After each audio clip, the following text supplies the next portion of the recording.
कभी तकरीर करते हुए कहते हो कि मैं मानता नहीं अवैसी को कोई मुसलमानों का लीडर है कि नहीं है। कौन नहीं मानता है? अल्लाहु अकबर। आज कुछ लोगों को गलतफहमी मुसलमानों के जो बेईमान लीडर हैं, चाहे वो कठमुल्ला क्यों ना हो उनमें शामिल, चाहे बेईमान मौलवी उनमें क्यों ना शामिल, इनको गलतफहमी हो गई है। इन बेईमानों को मैं कहना चाहता हूं, सरकार परस्त मौलवी भी कान खोल के सुनो। और मिल्लत फरोश, यह हुकूमत इसलिए तेरा एहतराम करती है कि तू मुसलमानों का गद्दार है। अगर तेरे साथ लफ्ज मुसलमान ना लगा होता तो कोई भी इक़्तिदार वाला तुझे मुंह न लगाता। वहां भी जो तुझे चमचागिरी का इनाम मिल रहा है ना, वो इसलिए मिल रहा है कि क्योंकि तू मुसलमानों में से। जहां इज्जत तलाश करता है, अल्लाह ने कुरान में कहा कि हमें छोड़ के दीनदार लोगों को खौफजदा करना चाहता है, उनमें इज्जतें ढूंढता है जो इज्जत दे नहीं सकते। अल्लाह फरमाते इज्जत तो हमने देनी, वो कहां से इज्जत दे सकते? मुसलमानों में भी बीमारी आ गई है। उन्होंने सोचा नहीं वली का बेटा वली होगा, पीर का बेटा पीर ही होगा जी। क्यों पीर का बेटा बेईमान नहीं हो सकता? वली का बेटा बेईमान नहीं हो सकता? मुहद्दिस का बेटा चोर नहीं हो सकता? इस्लाम में शख्सियत परस्ती के लिए कोई जगह नहीं है। जब सैयदना नूह अलैहिस्सलाम का बेटा अल्लाह का मुनकिर होने के बावजूद अल्लाह तबारक व तआला को नहीं मानता और बाप नबी है, पूरी कायनात बर्बाद हो गई। अल्लाह ने नूह अलैहिस्सलाम को बचा लिया, लेकिन बेटा मुनकिर है तो अल्लाह की तरफ से बचाने का हुक्म नहीं आया। जब एक नबी का बेटा मुनकिर हो सकता है तो यह क्या बात है कि कल के जो वली थे, कल के जो कुतुब थे, कल के जो शेर थे, आज उनकी औलादें बदतरीन इंसानों में से गीदड़ों की तरह जिंदगी गुजार रही।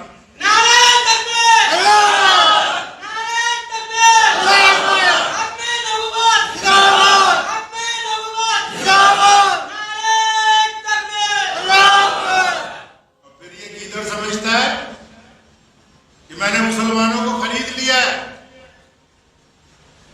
मेरे बाप की जागीर है, किसी के बाप की जागीर नहीं मुसलमान। इस्लाम की तारीख उठाओ, इंसान गुलाम था, रसूल करीम ने इंसान को आजादी दी। किसी के बाप की जागीर नहीं है ये दीन कि जिसका जो दिल चाहे, जब दिल चाहे, जैसे दिल चाहे कि हम वैसे मुसलमानों की सौदेबाजी करेंगे। ऐसे सौदेबाजों को मुसलमान कभी तस्लीम नहीं करते। कभी तकरीर करते हुए कहते हो कि मैं मानता नहीं अवैसी को कोई मुसलमानों का लीडर है कि नहीं है। कौन नहीं मानता है? जिसका खुद कोई वजूद नहीं, वो औरंगजेब रहमतुल्लाह अलैह पर उंगली उठाता है जिसका खुद कोई वजूद ना हो।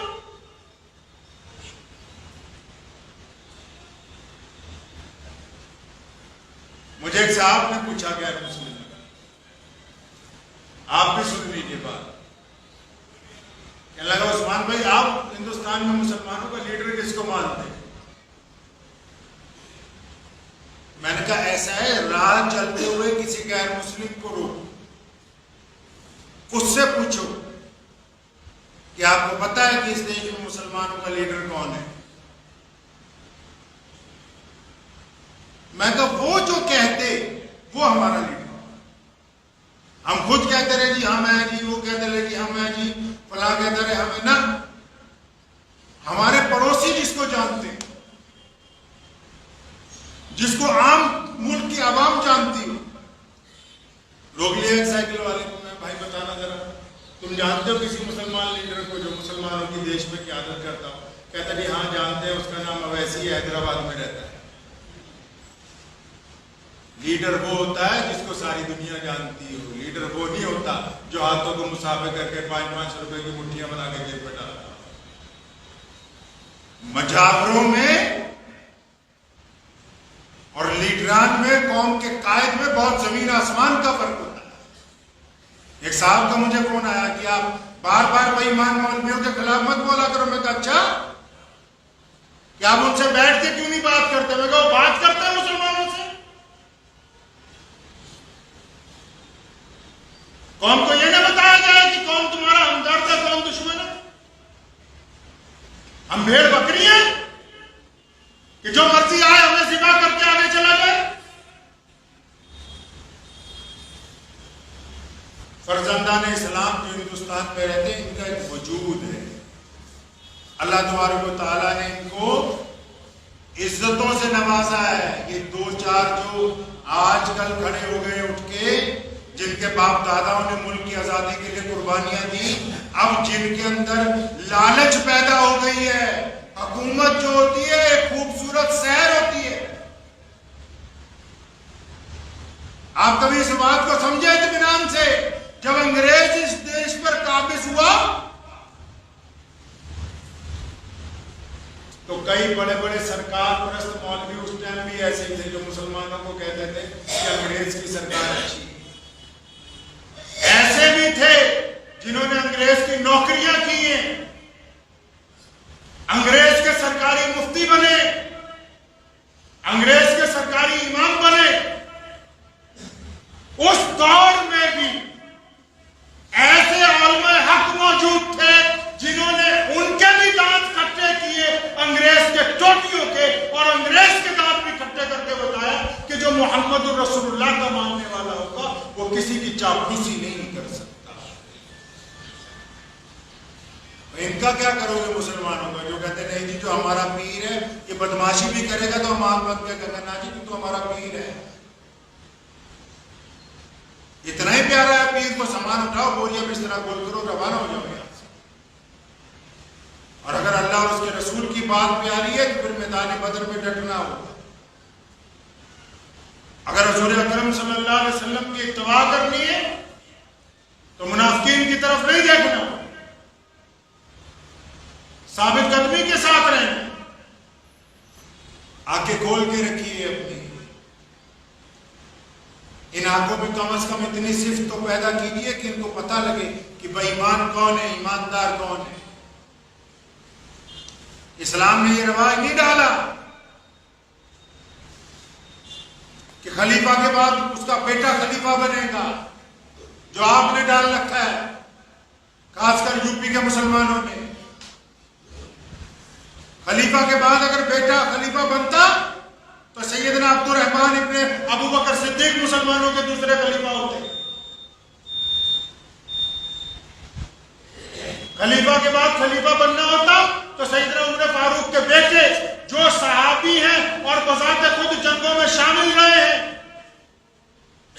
वो खलीफा बन सकते थे। लेकिन इस्लाम ने शख्सियत परस्ती की इजाजत नहीं दी है। इस्लाम ने यहां तक फराग दिली दिखाई। एक दफा कपड़ा आया बैतुल माल में, सैयदना उमर फारूक ने कपड़े को तकसीम किया, सबके हिस्से में एक एक चादर आई। उमर फारूक के कपड़े फटे हुए थे 2 साल से, तो वो 2 चादरें पहन के जुमा पढ़ाने आ गए। तो एक फटा हाल मुसलमान दरमियान में खड़ा हो गया, कहने लगा उमर फारूक खुतबा बाद में देना, पहले ये बताओ सब मुसलमानों को एक एक चादर मिली है, तुम्हारे पास 2 कहां से आई? सैयदना उमर फारूक की आंखों में आंसू आ गए, अपने बेटे को बुलाया, फरमाया तू ही बता कहां से आई? बेटे ने कहा कि चचा सबको एक एक मिली थी, अब्बा को भी एक मिली, एक मुझे भी मिली, लेकिन अब्बा का क्योंकि कुर्ता ज्यादा फटा हुआ था मैंने अपने हिस्से की भी अब्बा को दे दी, इसलिए खलीफा ने 2 पहनी हुई।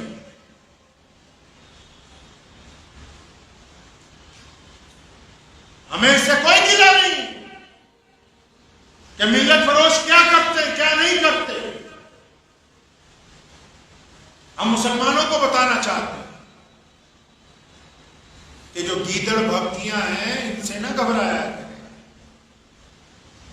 गीदड़ भक्तियां देना अबू जहल का काम है। अबू लहब बड़ी गीदड़ भक्तियां देता था। वलीद, उतबा, उमैया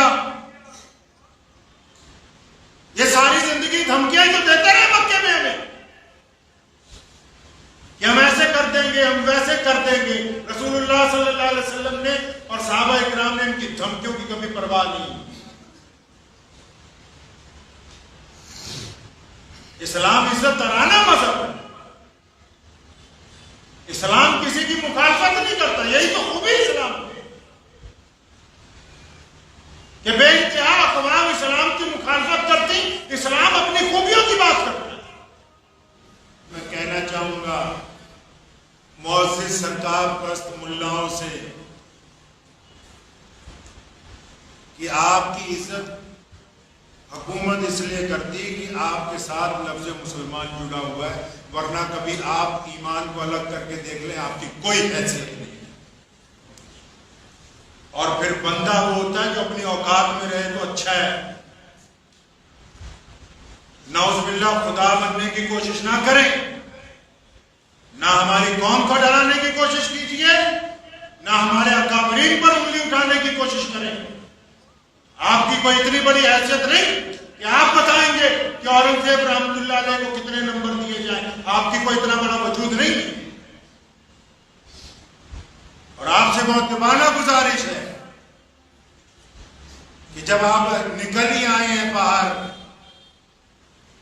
मुसलमानों की मुखालफत में इत्मीनान के साथ, कोई गिला नहीं है मुसलमानों को, आप भाजपा में चले जाएं, उनके प्रवक्ता बन जाएं, राज्यसभा की कुर्सी पर बैठ जाएं, और हम प्रधानमंत्री साहब से गुजारिश करेंगे कि हजरत को कम से कम गवर्नर लगा दें किसी सूबे का। मीर जाफर को भी लगाया गया था, कुछ बना दिया हजरत को, हमें कोई गिला नहीं मुसलमानों को। इनको किसी आला ओहदे पर बिठाएं। हम अपने मुल्क के लिए कल भी वफादार थे, उससे पहले भी, और हम तो ऐसे कट्टर मुसलमान हैं कि हमने मुल्क को तोड़ने के लिए जब पाकिस्तान बनने की बात आई, हमने अपने ही भाइयों का उस बात को तस्लीम नहीं किया। अपनी धरती पर रहना अपना ईमान समझा।